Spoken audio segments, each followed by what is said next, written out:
नमस्कार, स्वागत आहे तुमचे साक्षीज रेसिपीज मराठीमध्ये। आज आपण बनवणार आहोत अगदी हॉटेलसारखा कुरकुरीत, जाळीदार आणि झटपट तयार होणारा रवा डोसा। जर तुम्हाला पटकन नाश्त्यासाठी किंवा संध्याकाळच्या स्नॅक्ससाठी काहीतरी खास बनवायचं असेल तर ही रेसिपी शेवटपर्यंत नक्की बघा। चला तर मग रेसिपीला सुरुवात करूया। रवा डोसा बनविण्यासाठी इथे मी घेतले आहे 1 कप रवा। इथे मी बारीक रवा घेतला आहे। तसेच इथे मी 1/4 कप म्हणजेच 3 चमचे तांदळाचे पीठ घेतले आहे व दही घेतले आहे।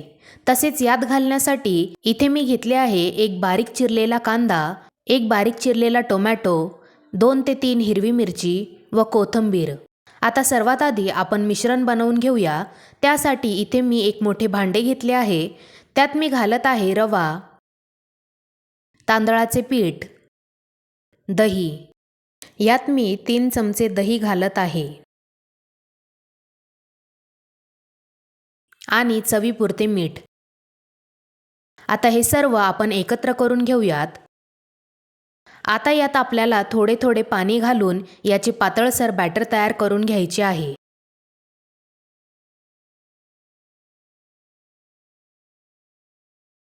तुम्ही बघू शकता इथे मी थोडे थोडे पाणी घालून छान बॅटर तयार करून घेतले आहे।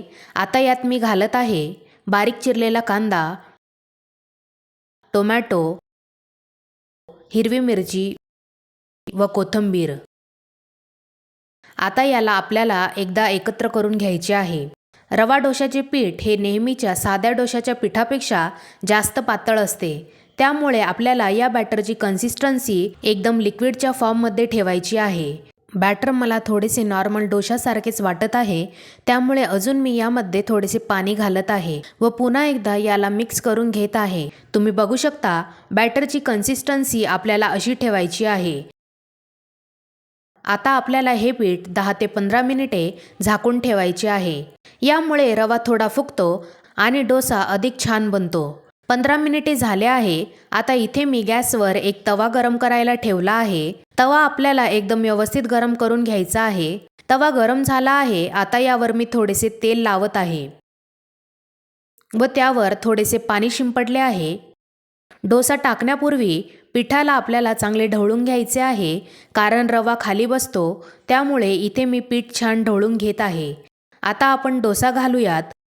त्यासाठी पळीमध्ये अशा प्रकारे आपल्याला पीठ घेऊन ते थोडेसे उंचावरून गोल गोल पसरवत आपल्याला तव्यावर घालायचे आहे। तुम्ही बघू शकता पीठ आपोआप जाळीदार पसरत आहे। जर मध्ये मध्ये मोठी जागा राहिली तर थोडंसं बॅटर तेथे टाका, म्हणजे आपला डोसा छान बनेल।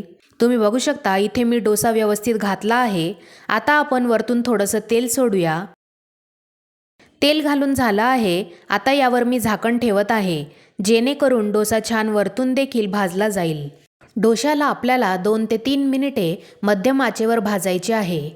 2 मिनिटे झाले आहे। आता आपण झाकण काढून बघूया। तुम्ही बघू शकता साईडच्या कडा अजून शिजत आहे, त्यामुळे अजून 2 मिनिटे आपल्याला याला भाजून घ्यायचे आहे। 2 मिनिटे झाले आहे। तुम्ही बघू शकता डोसा खालून सोनेरी आणि कुरकुरीत झाला आहे। आता आपण हलक्या हाताने त्याच्या कडा सोडवून घेऊयात। आता आपण दुसऱ्या बाजूने याला पलटवून घेऊयात। तुम्हाला हवं असेल तर तुम्ही एकाच बाजूने डोशाला भाजू शकता, पण मी दोन्ही बाजूंनी डोसा छान भाजून घेते। दुसरी बाजू देखील 1 ते 2 मिनिटे भाजली गेली आहे। आता इथे मी डोसा अशा प्रकारे फोल्ड करत आहे। तुम्ही बघू शकता डोशाला किती छान कलर आला आहे आणि आपला मस्त कुरकुरीत डोसा बनला आहे। आता डोशाला मी प्लेटमध्ये सर्व करत आहे।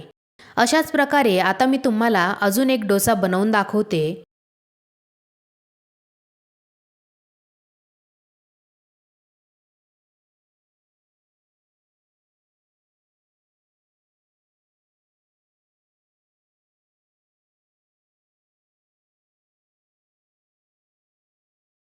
तुम्ही बघू शकता डोसा किती छान जाळीदार झाला आहे, अगदी हॉटेलसारखा कुरकुरीत। तुम्ही देखील ही रेसिपी नक्की ट्राय करा आणि जर तुम्हाला ही रेसिपी आवडली असेल तर व्हिडिओला लाईक करा, शेअर करा आणि अशाच सोप्या आणि चविष्ट रेसिपींसाठी साक्षीज रेसिपीज मराठीला सबस्क्राईब करायला विसरू नका। पुन्हा भेटूया नवीन रेसिपीसह। तोपर्यंत धन्यवाद।